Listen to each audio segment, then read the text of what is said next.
Irán Rubalcaba, naciste en Zapotlán el Grande, eres narrador, atlista y profesor de literatura. ¿Estudia o estudiaste el doctorado en humanidades? Todavía no termino. En la Universidad de Guadalajara. Licenciado en Letras Hispánicas por la Universidad de Guadalajara e ingeniero ambiental por el Instituto Tecnológico de Ciudad Guzmán. Además de maestros en estudios de Asia y África por el Colegio de México. Fuiste becario del programa de estímulos a la creación y el desarrollo artístico en Jalisco en la categoría Jóvenes Creadores en el 2016 y en el 2019 y becario del FONCA en la categoría Jóvenes Creadores 2021. Bueno, pues veo que tus primeras obras han sido cuento. Sí. ¿Esta es tu primera novela? Así es. Oye, me parece que este libro que escribes, como te acabo de decir, soy de Jalisco, me toca fibras muy cercanas acerca de esta violencia que se ha venido viviendo desde hace muchos años. Tu novela está ubicada en 1996. Son diferentes épocas. 96 es el primero de los crímenes, el 2000, 2005 y hay otra época que es como más hacia el presente, 2017. Me gustaría que nos digas de qué trata tu novela y qué hay de ti en esta novela. Sí, bueno, Todo Pueblo es Cicatriz es una novela de autoficción en donde trato de representar 3 crímenes que fueron pues importantes en su momento por la hazaña, por el hecho de que llamaron mucho la atención de la población. 2 feminicidios, de una vecina que mataron cuando yo tenía como 8 años. ¿Qué es como empieza tu libro? Así empieza. Y el de una maestra de música que falleció, bueno, la mató el esposo también, yo tendría como unos 10, 11 años, en el año 2000. Y finalmente, pues un ataque que sufrió un tío cuando alguien intentó venderle un carro y bueno, el carro era el pretexto de este sujeto para matar a los potenciales compradores, ¿no? Porque mató a varios, del mismo modo operandi. Y pues son 3 crímenes que, viéndolos desde el filtro de la actualidad, no llaman mucho la atención, la verdad, ¿no? Hay Tristemente. crímenes mucho más llamativos, mucho más impactantes o impresionantes, pero tú has usado un adverbio que es importante, ¿no? Y tristemente es, creo, el germen de esta novela. ¿Por qué los crímenes hasta antes del 2006? Es la época que yo marco como la frontera simbólica entre el estallido visceral de la violencia y el momento en el que todos los muertos eran personas con un nombre, con una historia y un pasado que era muy fácilmente palpable. Entonces, la novela trata de perseguir estas historias, qué pasó, quiénes eran estas personas, qué pasó con los culpables, porque pues este es un país de impunidad, ¿no? El crimen rara vez se castiga, y digo rara vez porque de verdad las estadísticas muestran que más o menos el 1% de los asesinatos se resuelven. Claro, y permíteme hacer la acotación aquí que no solo es un país de impunidad, sino esto que quiero resaltar, todo crimen, absolutamente todo crimen debería de ser relevante, claro. No solo algunos.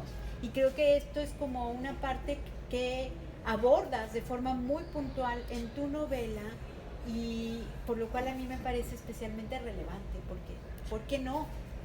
¿Por qué algunos sí y por qué algunos no? ¿Se resuelvan o no? De entrada es como esta parte de, como de, ¿cómo es la palabra? Así como una indiferencia sí. Del parte incluso de la sociedad, salvo los que estuvieron más cerca probablemente de la sociedad, de las autoridades. ¿Este es, digamos, un poco tu reclamo también en la novela? Pues más que un reclamo es una interrogante, ¿no? La interrogante que tú planteas me parece muy puntual.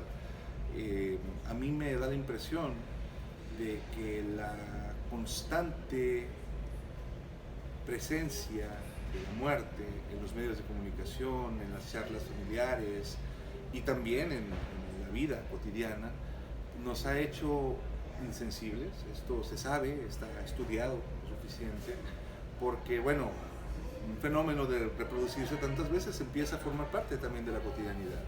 Entonces hay una pregunta que se hace Vargas Llosa en conversación en la catedral: ¿en qué momento se fue al carajo el Perú? Y yo creo que esa pregunta se puede aplicar a México. ¿En qué momento estas muertes, que como te digo solían ser de impacto, pasaron a ser de lo cotidiano? Porque esa frontera simbólica a mí me parece muy importante para explicar un proceso mucho más complejo de transformación social, ¿no? Tú hablas de indiferencia, yo creo que sí existe, yo creo que habla también de insensibilidad, como decíamos hace rato, pero sobre todo habla de que en un punto del tejido social se perdió la capacidad de asombro. Ya todas estas muertes no son más que números y cifras. Y de indignación. Yo creo que las muertes, ciertas muertes ya indignan, pero no todas, como tú dijiste. Algunas simplemente, pues, por ejemplo, en algún momento no muy lejano de la historia, ver colgados de los puentes en cualquier lugar del país se volvió una práctica muy común. Y es algo espantoso, ¿no? Yo recuerdo una fotografía de hace como 3 años en Michoacán. Mataron unos cuates, los colgaron de un puente y abajo del puente siempre se ponía un taquero. Entonces el periodista tuvo un momento de lucidez, me parece. Toma una foto del taquero con los cuerpos de fondo. El taquero luego explicó que él estaba recogiendo porque pues dejaron caer los cuerpos, pero en la foto parece que está despachando. Entonces es una foto tremenda, es tremendo, ¿no? De decir, fíjate cómo todo ocurre con ese telón de fondo, ¿no? Que es la muerte ultraviolenta, además, ¿no? Entonces, a mí me parece que, como tú bien apuntas, pues todas las muertes son de relevancia, ¿no? Todas las muertes esconden una historia, y de ahí viene el epígrafe que tomo del gran Sergio González Rodríguez, que dice: las cifras solo remiten a la infinitud del horror, pero lo personal esclarece. Y creo que al tomar estos crímenes, al echar luz sobre este pasado, pues mi intención es preguntar, ¿no? Preguntarme a mí mismo, porque yo también formo parte de la sociedad insensibilizada, y preguntar a los lectores por qué están pasando, por qué pasó esta insensibilidad, qué nos dice de nosotros mismos, qué nos dice de la transformación que ha sufrido el tejido social, qué nos dice de nuestra relación con la violencia o nuestra propia violencia también, ¿no? Porque definitivamente hay un mensaje. No me gusta decir la palabra enseñanza porque la gente se asusta, pero hay un mensaje detrás de esta insensibilidad actual. Por ahí va, más o menos. Oye, ¿y encontraste qué pasa en la sociedad? ¿Tú... No, bueno, yo creo que la literatura no da respuestas, ¿no? No, pero genera plantea preguntas. genera preguntas incómodas, además. Mi intención era perturbar, ¿no? Mi intención no era perturbar por perturbar, sino era mostrar esta situación que yo percibo, ¿no? La novela surgió de muchas cosas, pero hubo un momento que para mí fue muy simbólico. Cuando mi hijo nació, más o menos a la semana, mataron a unos cuates a unas cuadras de la casa, no mucho, una cuadra tal vez de la casa, unos chavitos de 15 y 17 años. Y mi hijo tenía 8 días de nacido cuando los balazos sonaron por primera vez en sus inmediaciones, ¿no? Yo tenía 8 años, la primera vez que esto pasó, yo tenía 8 años. Entonces hay una diferencia muy importante entre 8 días y 8 años. Yo recuerdo un pasado sin violencia.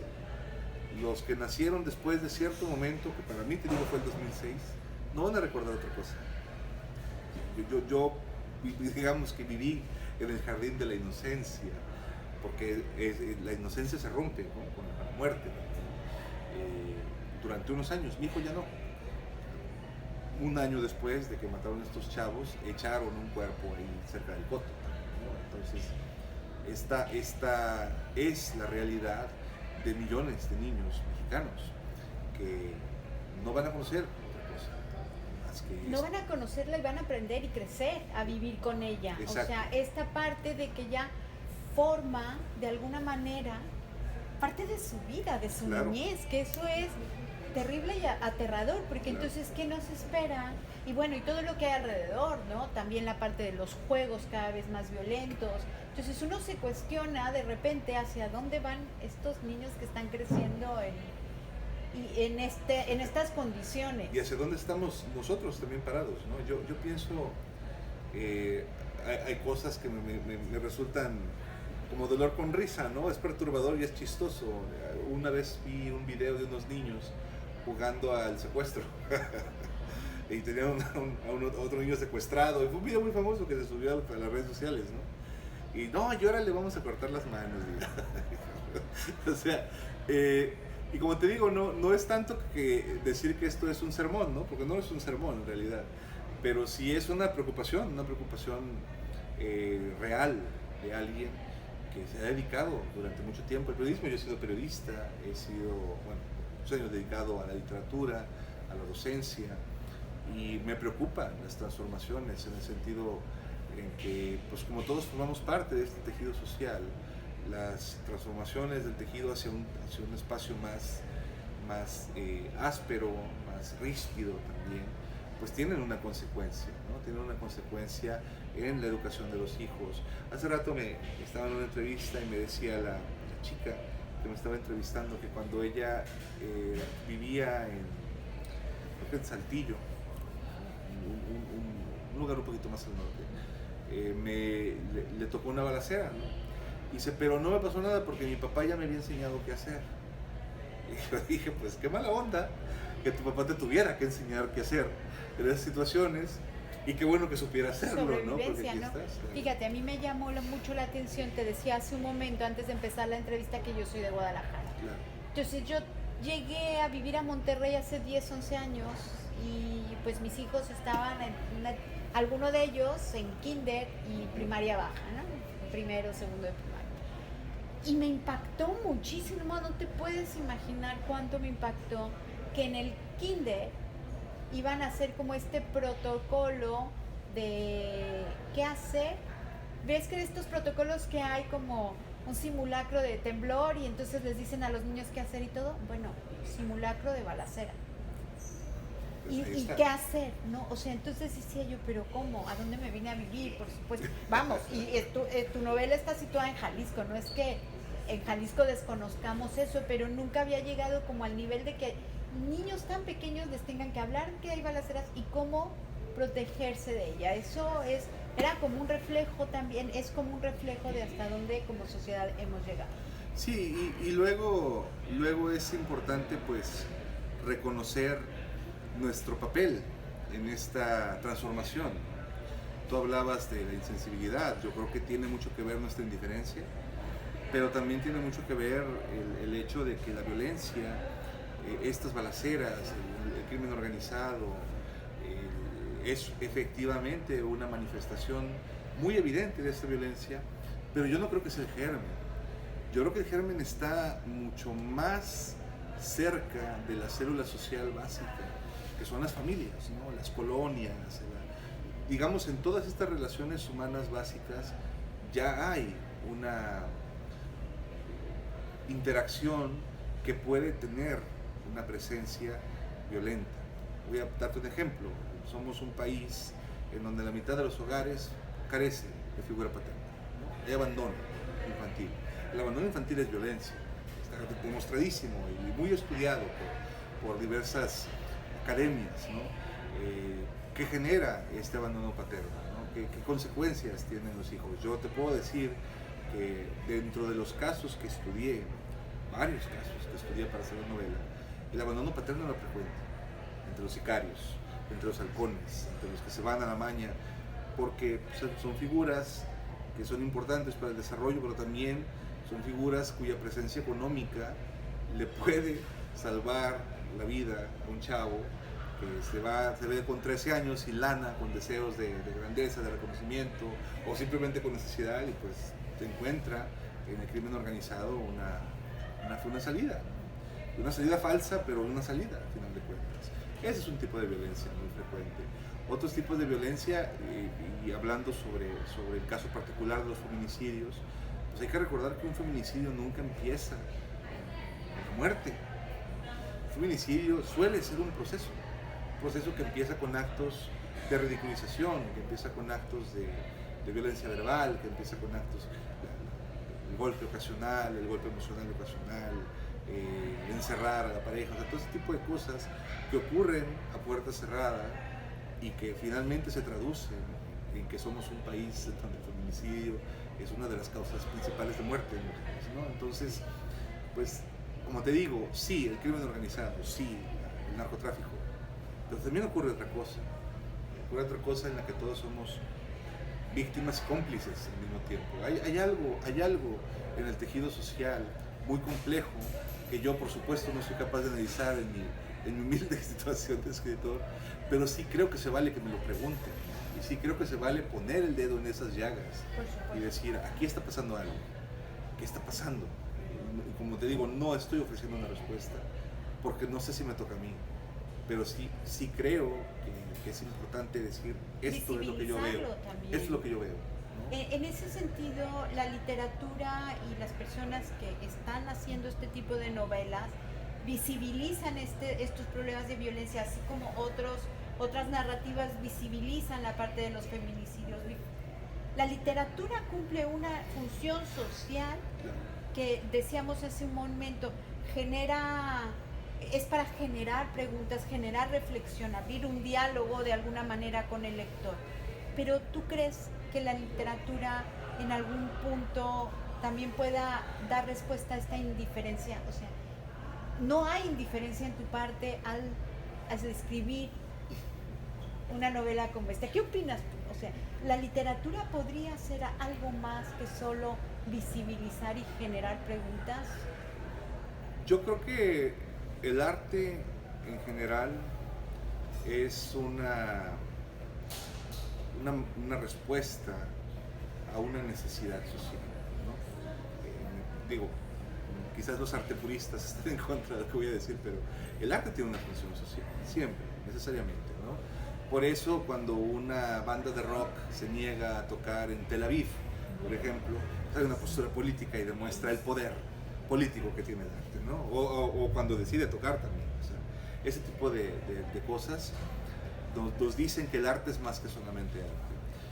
Decía Rulfo, esta frase que me gusta mucho, que he citado varias veces el día de hoy, que la literatura son mentiras que cuentan la verdad. Y esa verdad está relacionada con la experiencia humana, está relacionada con los valores humanos. Entonces, en ese sentido, la literatura nos puede ofrecer posibilidades, ¿no? Nos ofrece una visión, porque finalmente esta es mi visión del mundo, ¿no? Yo, por supuesto, no tengo la última palabra, pero tengo una acumulación de experiencias personales, también literarias, para decir, bueno, esto es lo que yo considero que está pasando. Y de esto pretendo iniciar una conversación. Y el hecho de iniciar una conversación con los lectores, el hecho de generar o sembrar en los lectores una idea de una problemática, me parece que ya es un cambio. Modesto, si tú quieres, pero ya empieza un cambio. A lo mejor alguno de esos lectores tenga la posibilidad de hacer algo al respecto, ¿no? Hace como 3 días un diputado local de allá de mi rancho me recomendaba, ¿no? con sus seguidores en redes sociales, y bueno, de repente esas personas que tienen posiciones de poder sí pueden hacer algo, ¿no? Como te digo, yo tengo mi trinchera es contar historias. Y este libro y la literatura fue como el vehículo también, ¿no? Sí, a lo mejor no se hace nada, ¿no? Y está bien, tampoco creo que la literatura tenga por qué servir, ¿no? Me parece que el verbo servir no tendría por qué estar relacionado con el arte, pero sí creo que es importante, ¿no? Es importante, no solo mi obra, la literatura en general, y sobre todo la literatura de los grandes autores de nuestro país, pero es importante porque nos ayuda a llevar mensajes, ¿no? Y a veces el mensaje llega a las personas indicadas y a veces no, pero el hecho de producir el mensaje me parece que es parte de mi responsabilidad como artista, ¿no? Y esto es una posición estética, no digo que todos tengan que tenerla, pero a mí sí me parece que es importante, ¿no? Verlo de esa manera. Muchas gracias. Oye, y ya como para cerrar, te agradezco mucho tus mayores maestros literarios. Ahorita mencionaste a Rulfo, quiero pensar que Rulfo es uno de tus grandes influencias literarias. ¿Quién más? No, bueno, Rulfo es el papá de los pollitos, ¿no? A mí por la cercanía geográfica también, yo salía de la casa en la secundaria y mi papá me decía, mira hijo, ¿ves ese cerro con vano en el paisaje? Esa es la media luna. Ahí vive Pedro Páramo. Y yo muy crédulo de mi papá decía, cabrón, está Pedro Páramo. Pues tengo, digamos, una lista no muy larga de autores que te puedo mencionar en este momento que han sido vitales para mí. Rulfo es uno de ellos. Definitivamente su visión de lo rural como una especie de simulacro del universal me parece brillante. Otros autores, cuentistas, yo soy cuentista, te lo había mencionado.